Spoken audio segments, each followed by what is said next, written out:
Are you looking to book a European cruise and can't decide between a Mediterranean cruise and a Greek Isle cruise? Let us help. I'm Travis. And I'm Nicole. Let's get wanderlost.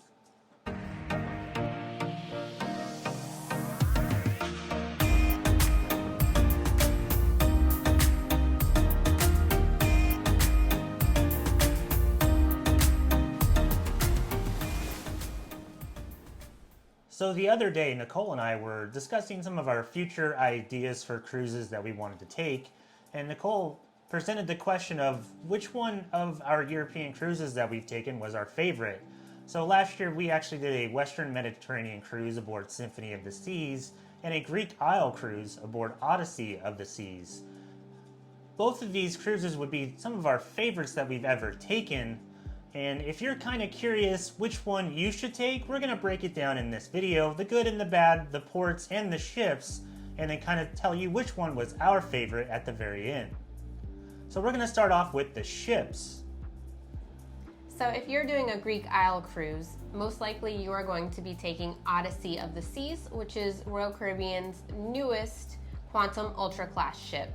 So Odyssey of the Seas is, for one, a brand new ship that came out in 2021, but it also has some things that set it apart from the Oasis class, like the Seaplex, which offers bumper cars, the iFly, which is indoor skydiving, and one of its most popular features, which is the North Star, which is going to give you incredible views of some of the ports that you're in or on sea days of those ocean views. They have the 270 lounge, which is going to give you some high-tech shows and then great views during the day. And they also have a climate-controlled solarium, so it makes it great for sailing on chilly days. If you're going to do the Western Mediterranean cruise, you're going to be on one of the Oasis class ships. So Royal Caribbean actually rotates their Oasis class ships through the Western Mediterranean. We were on Symphony of the Seas last year. This year in 2024 is going to be Oasis of the Seas, next year Allure, and probably after that it's either Harmony or Wonder, but basically they rotate every year.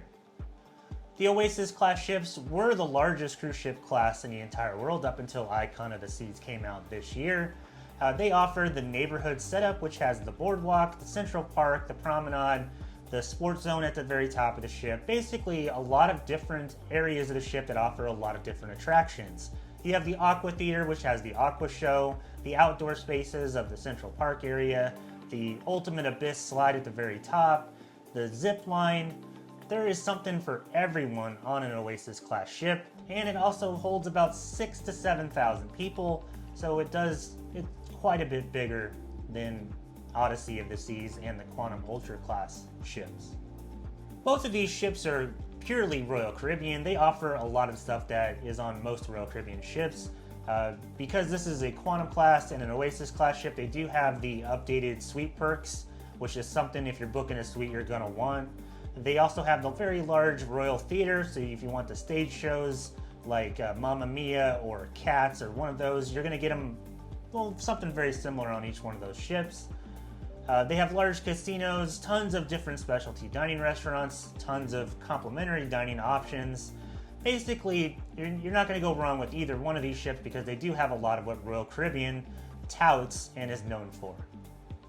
So to start with the itinerary for your Greek Isle cruise, you will be looking at Santorini, Greece, which is going to be that picturesque island that you've always seen on social media.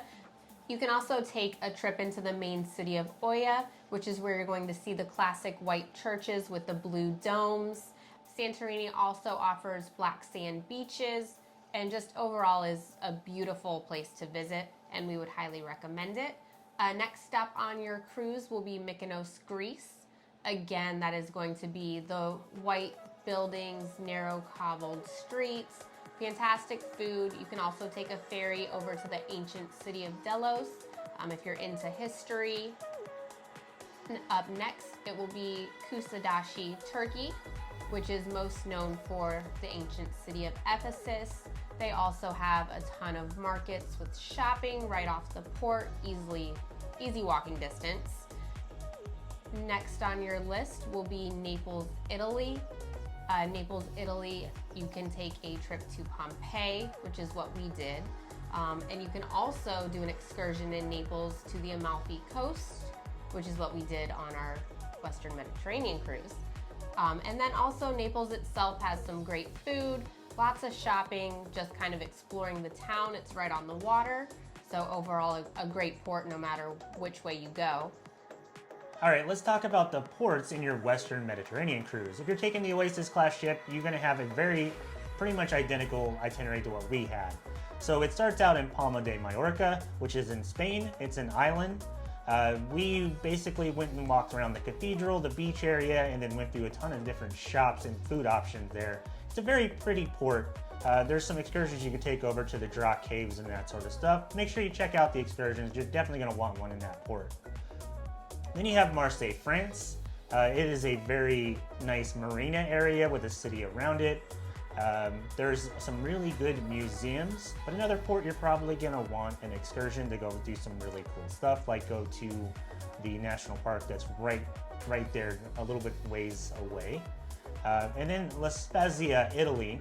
This is where most folks would go to Florence or Pisa. We actually went to Cinque Terre, which is a national park, the 5 villages right on the Italian Riviera. Some really good food there and some excellent sights as well. And then Rome, Italy is one of the ports. Rome, as a port for a cruise, it is an hour away. It's in Civitavecchia. You have to take the Roman train over to the city to kind of check out the sites like the Colosseum or the Vatican, the Roman Forum, Trevi Fountain, tons of really good food. One of our favorite ports out there. And then Naples, Italy is the last port. And as Nicole mentioned, you can take a excursion over to Pompeii or Herculaneum or over to the Amalfi Coast. There's tons of really good food, especially pizza in the city of Naples. We would recommend one of our favorite restaurants there. We'll put that in the description down below. Also with this itinerary, it is 5 ports in 5 days with 1 sea day at the end. So it's a lot of go, go, go. And then you get that 1 day right before you head back to Barcelona to kind of rest and make up for it before you fly home. All right, so the Western Mediterranean cruise is actually home ported in Barcelona, Spain. We flew into Barcelona and then hung out in the Gothic Quarter. We had some really good food at a place called Güell Tapas. We've looked at the Arc de Triomphe. We went over to the Sagrada Familia Cathedral, the Barcelona Cathedral. There's a ton of stuff to do right at the port. You can even take a taxi over to the Olympic Village area on top of the hill as well. Barcelona has a ton of stuff to do before or after your cruise, and a lot of really good food, especially tapas, which are what Barcelona is known for. One side note with the Western Mediterranean cruise, depending if you book with a travel agent or not, you can actually home port yourself over in Rome. So you can either choose Rome or Barcelona. Obviously, the main default is Barcelona for this cruise. And if you are booking the Greek Isle cruise aboard Odyssey of the Seas, you are going to be home ported in Rome, Italy. We did prefer this because Rome as a cruise port is a lot to see and do in that short period of time that they give you before the ship leaves, especially with that hour train ride there and back. So flying into Rome gives you either days before or days after your cruise to really explore the city at your own pace, take the time to go to some of the great restaurants, and make sure you get to see everything that Rome has to offer, because you can try to do it in a day, but it can't be done. And if you're looking for a restaurant to try, we would recommend Tonarello as one of our favorites. With a cruise out of Rome, remember that the ship does leave out of the port of Civitavecchia, so that is going to be that about hour drive or train ride from Rome itself. So we would recommend just flying into Rome either a couple days before or staying a couple days after, but you won't be doing any sights at the port itself, whereas with Barcelona, everything that you want to see and do is right there at the port. So you need to now decide between doing a Greek Isle cruise or a Western Mediterranean cruise. And we're just going to say that these two cruises are a lot different than they are similar.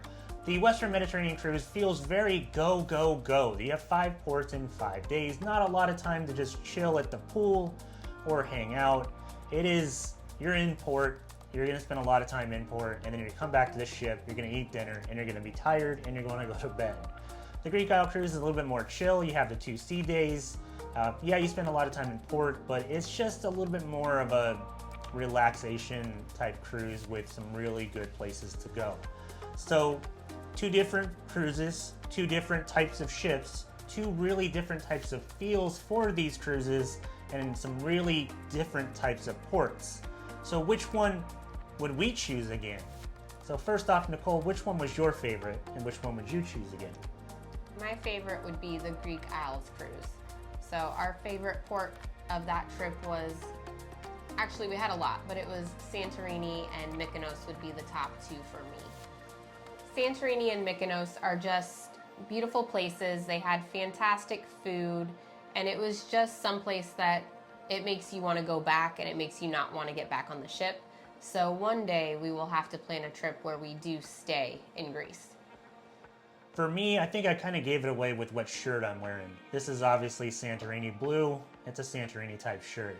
I love the Greek Isle cruise. Santorini was unbelievable. Mykonos and going to the ancient city of Delos was like a bucket list type event. We went to Pompeii on that trip, which is somewhere I wanted to go my entire life, and Naples is really cool. I would also recommend going to the Amalfi Coast on that port. Spending some time in Rome beforehand, which I think Rome is a much better home port than it is a cruise port. And then going to Ephesus over in Turkey was really cool as well, even though we didn't get to spend as much time in that city as I would like to. So Greek overall in terms of the ports, and then Odyssey of the Seas and how much stuff there was to do on that ship, and how it felt like you could actually take advantage of everything on that ship, put it near the top for me as well.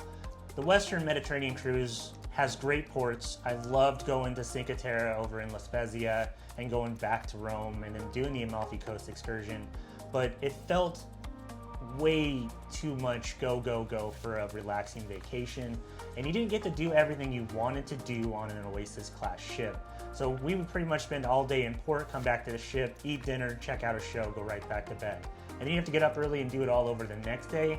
So it kind of felt like being on Symphony of the Seas. We didn't really get to see and do everything that we wanted to do that you would normally get to do on a Caribbean cruise. And I think the Greek Isle cruise gives you a mixture of both of those things. You get the great ship, Odyssey of the Seas, which is one of our favorites. You get great ports, you get great food. And overall, it felt much more relaxing, even though we were jet lagged, than the Western Mediterranean cruise did. So there you have it.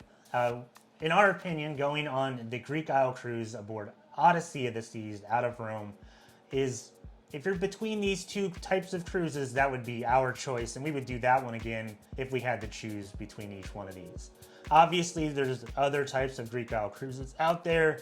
You have some on Explorer of the Seas or Voyager, and there's different types of Mediterranean cruises as well, but we're just ranking the 2 big ones that Royal Caribbean has to offer out there. But overall, obviously we prefer the Greek Isle, but I don't think you can go wrong with either one of these. You go to some amazing places, and they're pretty much bucket list cruises, and you should definitely want to do both eventually. So which one would you choose, or which one did you choose, and what did you like about it? Leave your comments in the section below. We would love to hear about your cruises and what you liked and didn't like about them. And if you think we're crazy and the Western Mediterranean cruise is that much better, please also let us know.